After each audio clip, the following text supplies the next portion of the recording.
زن کو قرآن کی تعلیم دی، اسے دین اسلام کے مطابق تربیت دی ان کی، اور تم نے رسول سے اور علی سے محبت کا درس ان کو دیا ہے۔ تو یہ پہلی جو چیز ہے، انسان اپنے بچوں کو قرآن کی تعلیم دے۔ دوسری جگہ روایت کہتی ہے انہو نظر الی بعض الاطفال، پاک پیغمبر گزر رہے تھے، پاک پیغمبر کی کچھ بچوں پہ نظر پڑ گئی۔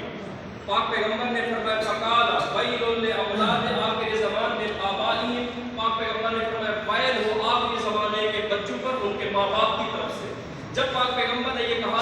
صحابہ نے کہا فقیل یا رسول اللہ من آبائہم المشرکین، یا رسول اللہ کیا آپ مشرک ماں باپ کی بات کر رہے ہیں؟ یہ جب پاک پیغمبر نے کچھ بچوں کو دیکھا اور یہ فرمایا کہ ویل ہو آخری زمانے کے بچوں پر ان کے ماں باپ کی طرف سے، تو صحابہ نے کہا یا رسول اللہ کیا آپ مشرک ماں باپ کی بات کر رہے ہیں؟ فقال اللہ من آبائہم المؤمنین، میں مومن ماں باپ کی بات کر رہا ہوں، مومن ماں باپ کی بات کر رہا ہوں۔ لا یعلمونہم شیئا من الفرائض، میں ان ماں باپ کی بات کر رہا ہوں جو اپنے بچوں کو دین کی فرائض کی تعلیم نہیں دے رہے۔ اور آج یہ ہو رہا ہے کہ انسان جو ہے وہ اپنے بچوں کو بڑی سے بڑی یونیورسٹی میں بھیج رہا ہے، تعلیم دے رہا ہے، بڑی سے بڑی اکیڈمی بھیج رہا ہے، ٹیوشن کی تعلیم دے رہا ہے، لیکن کسی قاری صاحب کو 1000 دے کے اپنے بچوں کو قرآن کی تعلیم نہیں دے رہا ہے۔ اس کے بعد جو وَإِذَا تَعَلَّمُوا، اس بات پہ غور فرمائیں، وَإِذَا تَعَلَّمُوا أَوْلَادَهُمْ، پاک پیغمبر فرماتے ہیں اگر اس کی اولاد خود سے کچھ دین سیکھنا چاہے گی، یہ انسان کی اولاد خود سے کچھ دین سیکھنا چاہتی ہے، مانعوہ، ماں باپ اس کو منع کر دیں گے۔ یہ بھی آج ہو رہا ہے کہ اگر کوئی انسان اپنے بچوں کو دین کی تعلیم نہیں دے رہا، بچوں کو شوق ہے وہ دین کی کتاب پڑھ لیں، قرآن کی تلاوت کر رہے ہیں، میں نے خود بھی دیکھا ہے کہ بچے جو ہے وہ دین کی کتاب پڑھ رہے ہیں، ماں باپ کیا کہتے ہیں اس کو بند کرو، اپنی ریاضی کی کتاب اٹھاؤ اور اپنی فزکس کی کتاب اٹھاؤ، یعنی بچے پڑھنا چاہتے ہیں دین کی تعلیم، ماں باپ ان کو منع کر دیتے ہیں۔ آگے پاک پیغمبر فرماتے ہیں وَرَاضُوا عَنْهُمْ بِأَعْرَاضٍ يَسِيرٍ مِنَ الدُّنْيَا، اور یہ وہ ماں باپ ہیں جو چند سکوں پر راضی ہو جاتے ہیں دنیا کے اندر، چند سکوں کی خاطر اپنے بچوں کو دین کی تعلیم نہیں دیتے، قرآن کی تعلیم نہیں دیتے۔ اس کے بعد پاک پیغمبر فرماتے ہیں فَأَنَا مِنْهُمْ بَرِيٌّ، میں ان سے بری و ذمہ ہوں، میرا ان سے کوئی تعلق نہیں ہے۔ یعنی ایسے ماں باپ سے میرا کوئی تعلق نہیں ہے جو ماں باپ اپنے بچوں کو قرآن کی تعلیم نہیں دیتے، جو ماں باپ اپنے بچوں کو دین اور اسلام کی تعلیم نہیں دیتے۔ انا منہم بری وہم منی بری، نہ میرا ان سے کوئی تعلق ہے نہ ان کا مجھ سے کوئی تعلق ہے۔ یہ بہت بڑی بات ہے کہ اگر کوئی انسان اپنے بچوں کی صحیح معنوں میں تربیت نہیں کر رہا، اس کو دین کی تعلیم نہیں دے رہا، تو پاک پیغمبر فرماتے ہیں ایسے انسان سے میرا کوئی تعلق نہیں ہے۔ اور اگر پاک پیغمبر کسی کو یہ کہتے ہیں کہ ایسے انسان سے میرا کوئی تعلق نہیں ہے، تو وہ انسان امامہ لگانے سے مسلمان نہیں بنے گا، وہ انسان نماز پڑھ لینے سے مسلمان نہیں بنے گا، وہ انسان عبا پہن لینے سے مسلمان نہیں بنے گا۔ اس کے بعد پاک پیغمبر فرماتے ہیں اکرموا اولادکم واحسنوا ادبکم، اپنے بچوں کی عزت کرو، اپنے بچوں کا احترام کرو اور اپنے بچوں کو تعلیم دو، ادب کی، اخلاق کی، یغفر لکم، جب آپ اپنے بچوں کو ادب کی تعلیم دو گے تو یہی بچے آپ کی مغفرت کا سبب بن جائیں گے۔ ایک اور جگہ اولاد سے محبت کرنا، یہ بھی بہت ضروری ہے کہ اگر اللہ نے آپ کو اولاد سے نوازا ہے تو انسان اپنی اولاد سے محبت کرے، اس کا بھی سبب میں بھی آپ کو حدیث سناؤں گا۔ من قبل والدہ كتب اللہ عز وجل له حسنۃ، کہ اگر کوئی والد، اگر کوئی ماں باپ اپنے بچے کو بوسہ دیتے ہیں، یہ اپنے بچے کو چوم رہے ہیں، اللہ اتنا کریم ہے کہ ہم اپنے بچے سے پیار کر رہے ہیں اور اللہ اس پر بھی ہم کو نیکی عطا کرے گا۔ یہ حدیث کہتے ہیں من قبل والدہ كتب اللہ عز وجل له حسنۃ، اگر کوئی انسان اپنے بچے کو بوسہ دیتا ہے اللہ اس کے نام اعمال میں ایک نیکی کو درج کر دیتا ہے۔ دوسری حدیث میں پاک پیغمبر فرماتے ہیں وَأَسِرُوا مِنْ قُبْلَةِ أَوْلَادِكُمْ فَإِنَّ لَكُمْ بِكُلِّ قُبْلَةٍ دَرَجَةً فِي الْجَنَّةِ مَسِيرَةً 500 عَامٍ، پاک پیغمبر فرماتے ہیں زیادہ سے زیادہ اپنے بچوں کو چومو، جب آپ اپنے بچوں کو چومو گے ایک چومنے کے، ایک بوسے کے سبب اللہ آپ کے جنت میں درجات کو بلند کرتا جائے گا، اور ایک درجے کا دوسرے درجے سے جو فاصلہ ہے جنت کے اندر وہ 500 سال کا ہے۔ یعنی انسان اپنی اولاد کو چوم رہا ہے، اللہ اس کو ثواب دے رہا ہے، اس کے درجات جنت میں بلند کر رہا ہے۔ ثواب میں بابا سے بلند۔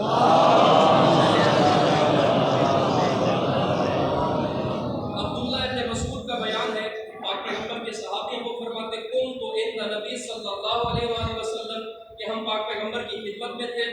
اذا داخل الحسین بن علی، کہ اتنے میں امام حسین علیہ السلام محفل میں داخل ہوئے، فاخذہ النبی صلی اللہ علیہ وسلم وقبلہ، پاک پیغمبر نے امام حسین کو اٹھایا اور اپنی آغوش میں بٹھایا، آغوش میں بٹھانے کے بعد پاک پیغمبر نے امام حسین کا بوسہ دیا، اور بوسہ دینے کے بعد پاک پیغمبر فرماتے ہیں یا اللہ میں اس بچے سے محبت کرتا ہوں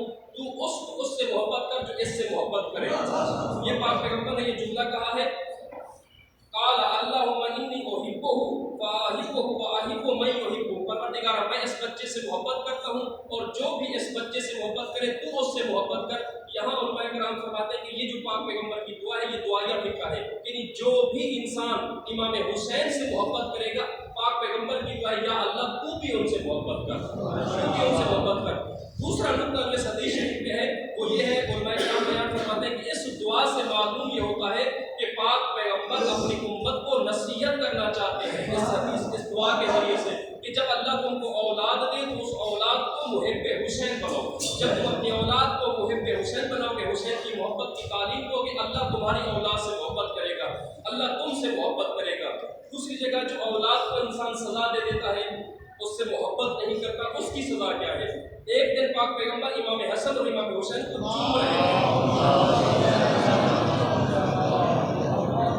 پاک پیغمبر امام حسن اور امام حسین کو چوم رہے تھے. اب یہاں پہ دو نام لکھے ہوئے، عیینہ یا اقرا بن حابس، یہ دو نام لکھے ہوئے ہیں. عیینہ یا اقرا بن حابس نے کہا یا رسول اللہ نے مجھ کو 10 بچے دیے ہیں لیکن میں نے کبھی اپنے بچوں کو نہیں چوما، آپ اپنے بچوں کو چوم رہے ہیں. پاک پیغمبر اس کے جواب سے غمگین ہوئے اور فرمایا کہ اللہ نے جب میرے دل میں محبت اور رحمت کو ہی نہیں رکھا تو میں کیا کر سکتا ہوں.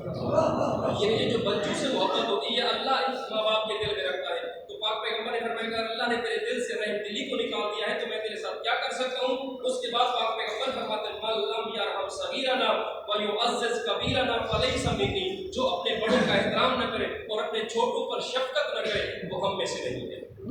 یعنی اقرا بن حابس نے کہا یا رسول اللہ میرے 10 بچے ہیں، میں نے آج تک اپنے بچوں کو نہیں چوما، آپ اپنے بچوں کو چوم رہے. تو پاک پیغمبر نے کیا فرمایا کہ اللہ نے تیرے دل میں رحم کو نہیں رکھا تو میں کیا کر سکتا ہوں. اولاد کی مدد کرنا یہ بھی نیکی ہے.